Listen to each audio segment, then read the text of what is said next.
Today, we're peeling back the layers on a conversation that could redefine the future of free speech online. We're talking about Section 230, the law that's been both a shield and a sword in the battle over internet censorship. And who better to guide us through this complex terrain than Jason Fyk, the founder of the Social Media Freedom Foundation and a leading authority on Section 230. Jason sat down with Mike Adams from BrightLearn.com for an eye-opening discussion, and I'm here to break down the most crucial highlights for you. So, grab your headphones, settle in, and let's dive into the fascinating world of internet law and free speech. Jason kicks off the conversation by sharing his personal journey into the world of Section 230. He explains that he built a massive audience on Facebook, only to have the platform turn on him when he became a competitor. This led to a legal battle that would change his life and spark a movement to challenge the very foundation of internet law. Jason recounts how Facebook wiped out his business, claiming they were removing offensive content under the protections of Section 230. But here's the kicker. The same content that was taken down was later reinstated when it was owned by someone else. This raised a crucial question. Was this really about content, or was it about control? The heart of the discussion revolves around Jason's lawsuit against Facebook, Fyk versus Facebook. He explains that the courts initially dismissed his case under Section 230C1, arguing that he was treating Facebook as a publisher. But Jason challenges this interpretation, pointing out that the law doesn't grant blanket immunity to platforms. Instead, it's about how they're treated under the law.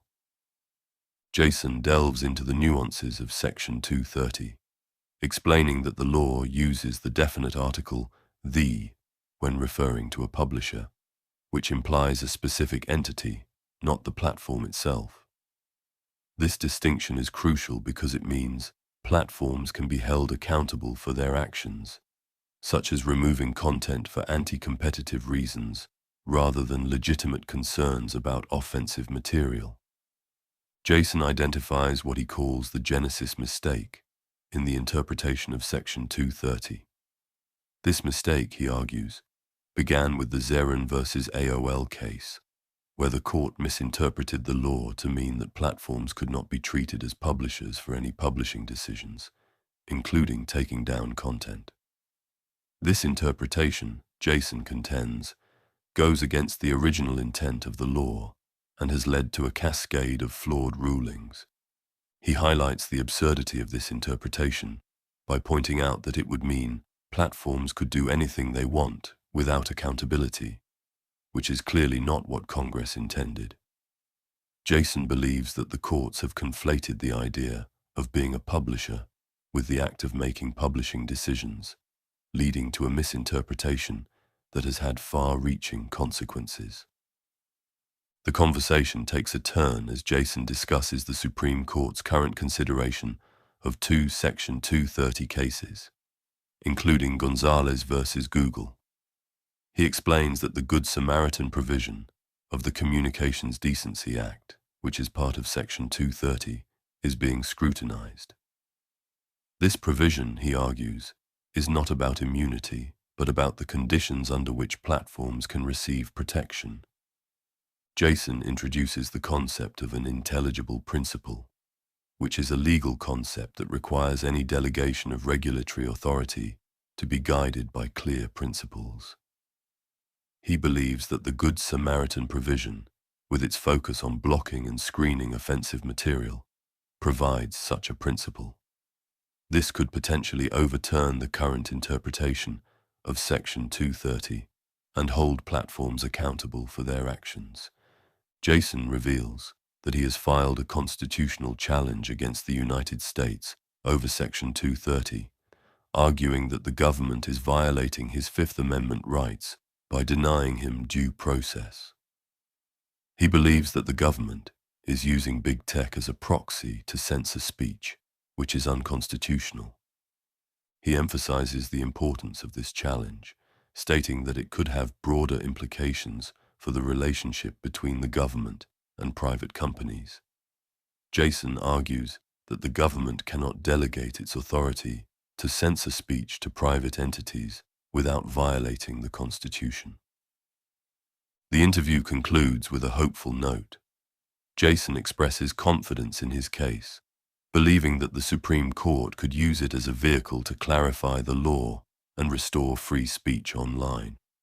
He emphasizes the urgency of this issue, arguing that free speech is the cornerstone of democracy and that without it, we risk losing everything.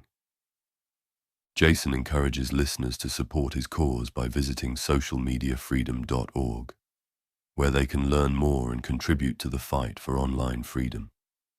He also invites Mike to join him in a future discussion, highlighting the importance of platform owners and founders in this ongoing debate.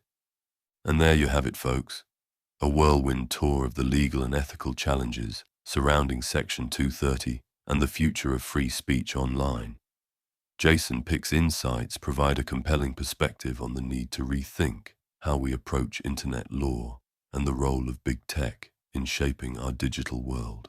If you found this conversation as fascinating as I did, be sure to share it with others and visit socialmediafreedom.org to learn more and support the cause.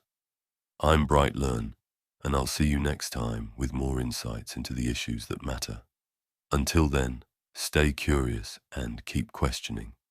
This has been a BrightLearn.ai summary of an interview between Jason Fyk and Mike Adams on January 13th, 2023. The full interview is available at brighteon.com, where you can also find podcasts and special reports by Mike Adams and other creators. Visit naturalnews.com for full editorial coverage of this interview and breaking news on critical stories that will keep you informed and aware of what's really going on.